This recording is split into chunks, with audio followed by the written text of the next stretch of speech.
Good afternoon. And again, welcome to the symposium. I have the esteemed honor of introducing our first local, when I say local, he's based here in Atlanta, Georgia, of our distinguished speakers for this symposium. He is the founder and president of the True Living Well Center for Natural Urban Agriculture, and he brings to us over 40 years of global growing experience in urban areas, and he's also a revolutionary in creating jobs, in revolutionizing healthcare, in building community, one vegetable at a time. He also served in the Clinton administration as deputy administrator at the USDA and as senior advisor at the Department of Commerce. He is a graduate of Harvard College with a degree in political science, and he also has a master's degree in plant and social science from the University of Massachusetts. Let us all welcome our distinguished speaker for this afternoon, Mr. K. Rashid Nuri.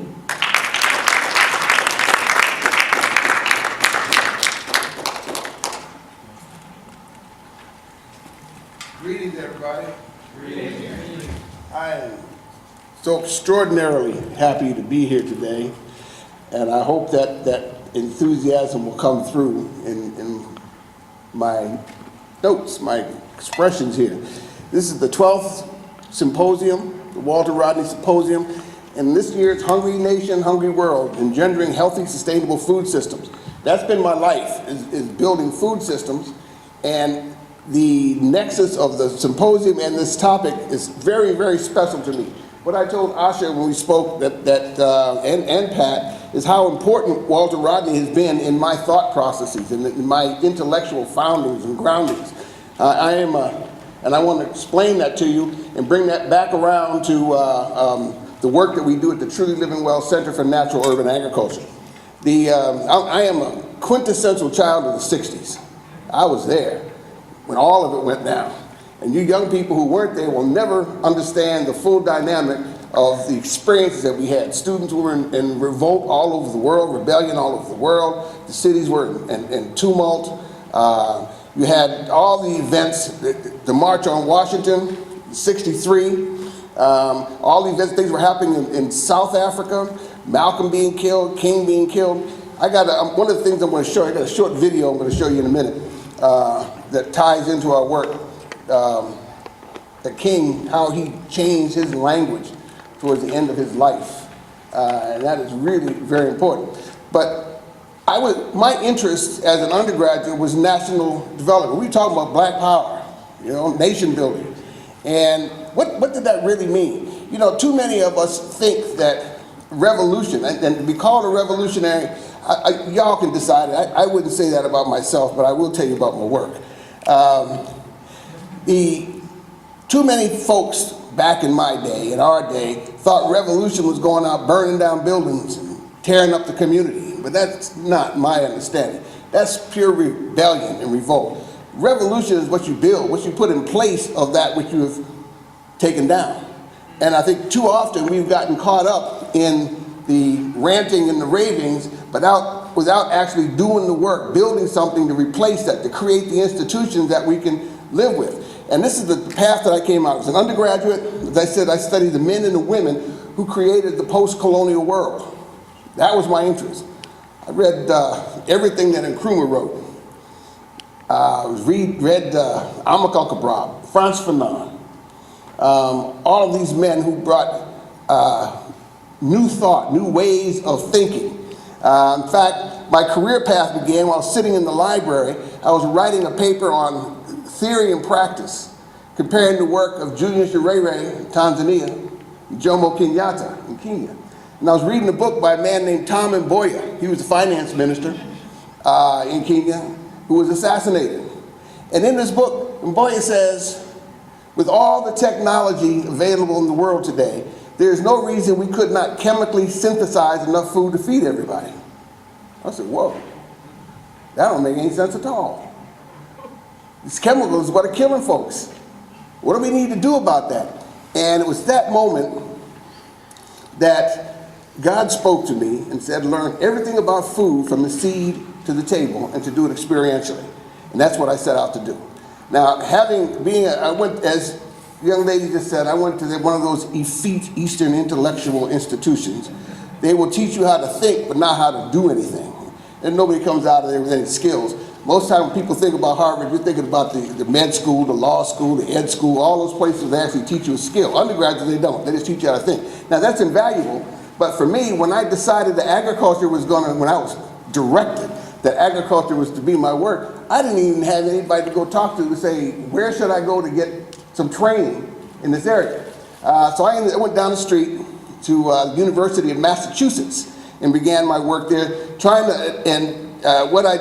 although my degree was in plant and soil science, I needed to know the language of agriculture.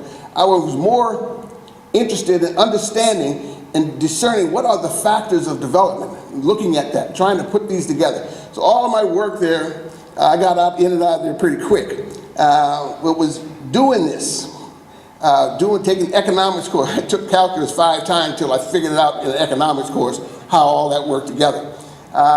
And it was during that period, 1972, is when How Europe Underdeveloped Africa was published. That book knocked me out. Because I've been reading all these men. Nkrumah's Neo-Colonialism, Last Stage of Imperialism. I mean, looking at how Nuri was trying to divide the land. He admitted later on in his life that he hadn't taken that approach quite well. But going back, I studied Delaney and Blyden, Bishop Turner, all these brothers and sisters who were very concerned about the conditions of black people around the world. I looked at the men. There were about 7 people who studied with a man named Fard Muhammad, Noble Drew Ali, Elijah Muhammad. What's the bishop out of Philadelphia? I'm losing my name. About 7 people who all taught do for self. I was a member of the Nation of Islam, and that was a very important step in my life. But what Walter Rodney did was help me to see and understand another way of looking at development, because there was a very concerted process of underdevelopment. I've been reading a book lately by Sven Becker. It's called The Empire of Cotton. And most people do not know the significance of cotton. Cotton is the most important crop we grow in the world. The only crop more valuable than cotton is marijuana and cocaine. Think about that. A bale of cotton is about the same size as a barrel of oil. Now, we live in an oil world, oil economy. We fight wars over oil. But cotton, historically, has had an even more important role in the world. We only got oil at the end of the 1800s. Okay? But cotton's been around and been part of the development industry. It was the basis of industrial development in Europe. It was centered, when the Industrial Revolution began in England, it was around cotton. And where did the cotton come from? It used to be that the best cotton in the world came from India and China. Okay? And through what Becker gave me a new language that I really hadn't heard until recently, called war capitalism. Now I understand what it means. His premise is that it's the guns, war capitalism. What I found in graduate school was land, labor, and capital, the 3 things you need to build a nation. That's it. I did a regression analysis, put education, medical care, health care, all of that in there. The bottom line is, it's land, labor, and capital. America is the richest country in the world because it stole the land, okay? It had free labor, and the capital came from Europe to build this country. When we look back at why is it that we talk about hungry? There was a period of time when you did not hear that Africans were hungry, almost poor, starving Africans. How did the African continent get to a state where it was so dependent upon Europe? Okay, I'm going to tie back how the cotton works into that. The triangular trade, we always hear about the rum and the sugar that went to Europe from the West Indies. How many West Indians we have in here today? A whole bunch of us.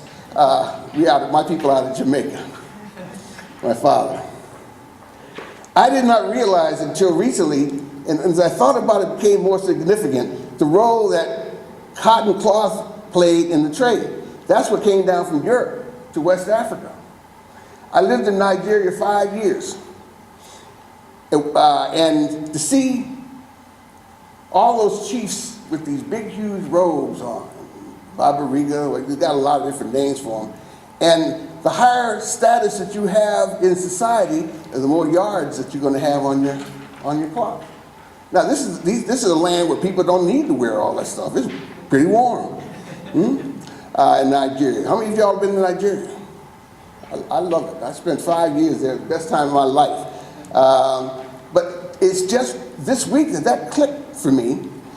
That cloth came into Nigeria from China and eventually from England. All those beautiful African prints that you see the women wearing and the men wearing over there, none of that cloth is manufactured in Africa. It comes out of Europe. Today it used to be from England, now it's from the Netherlands, Amsterdam. Nkrumah, who was very important in my life, made some crucial mistakes that led to the economic conditions that created the coup. Ghana still today has some of the best cacao in the world. But he mortgaged that cocoa to get the money to build the dam to electrify Ghana. And when they got mad at Nkrumah for talking Pan-Africanism in the United States of Africa, what did they do? They called in the loans, they stopped buying the cocoa, so all those beans stayed in the silos, which you'll still see in and around the countryside. You go visit Ghana. I lived there a year and a half.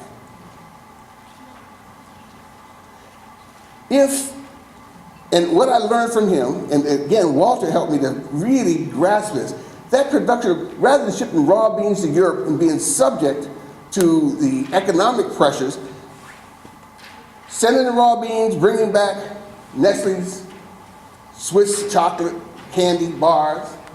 We should have been sending cocoa and liquor up there and powder, the finished products, added value processing. We've given away the means of production, distribution, and exchange. We've given that power up, but actually that power was taken by the barrel of the gun. And we succumbed to that. So the point of all of that is, Europe underdeveloped Africa, America have underdeveloped the world, and what are we going to do to change that paradigm? How are we going to shift it? Okay? And I think the salvation is in the soil. We got to do for self, we got to feed ourselves. We got to take care of ourselves, build our own communities to support the people who live here, and that has been the work of my life. Okay? And the path that took me there began on an intellectual basis. Then I had to go out and actually study these things and learn how to grow food, how to build communities through that. The first work, it's ironic for me, the very first work I did out of school was to build community gardens, urban gardens out in San Diego, California. People thought I'm crazy today for what I'm doing. I'm going to show you what we do in just a minute. But 40 years ago, there wasn't nobody talking about growing food in the cities. And we've made a lot of mistakes as a people. At the turn of the last century, black people owned 18 million acres of land. Today we own less than 2. Who produces your food? If I control your food, I control you. Very simple. That's how they can control prison populations over food. Put you in solitary, don't feed you. We're going to come under control. We do not control our own sources of food. We do not have food self-sufficiency, food sovereignty. People going hungry. We live in the richest country in the history of the world, and too many people go to bed hungry. Too many people have no health care. Too many folks are homeless. It doesn't make any sense to me. And what do we do about it? We've got to seize the land and take it back, and that's what we do through the work of Truly Living Well. Okay? We have 6 acres of land downtown. I'm going to show you those pictures in a minute. But in order for me to get here, I've had to learn. I had come south in 1975 and to still see slaves producing agriculture. Now you say, well, how? We don't have any slaves then. People weren't bought and sold, but in a grand sense, they still are, here and abroad. If you live in the same house, cinder block house, on the same piece of land for 3, 4, 5 generations, a single light bulb, outhouse, water outside, you're still a slave, an economic slave. Whether you want to call it sharecropping, whatever you want to call it, you're still caught up in this economic system that keeps you oppressed. That was difficult for me to understand. I grew up out in California, and to come south in 75, after a lot of the marches and the atrocities, and to see people still living in that condition was very troubling. I lived on a 4,200-acre farm down in Turtle County, Georgia, South Georgia. And these are the conditions that I saw. I controlled, at 28 years old, I had 13,000 acres of land that I was responsible for. That's a lot of land. I was way over my head. Now, I learned to swim in the deep end of the pool, but that was a deep one there. But there were some brothers and sisters and people who taught me, helped me understand, learn. From there, I went over to Louisiana, built a 360-acre vegetable farm. Then I went north, Minnesota. We had 30,000 rose bushes under glass. And that's really an amazing experience. To get out there and cut roads. Roses are like a dairy farm. You got to cut them twice a day.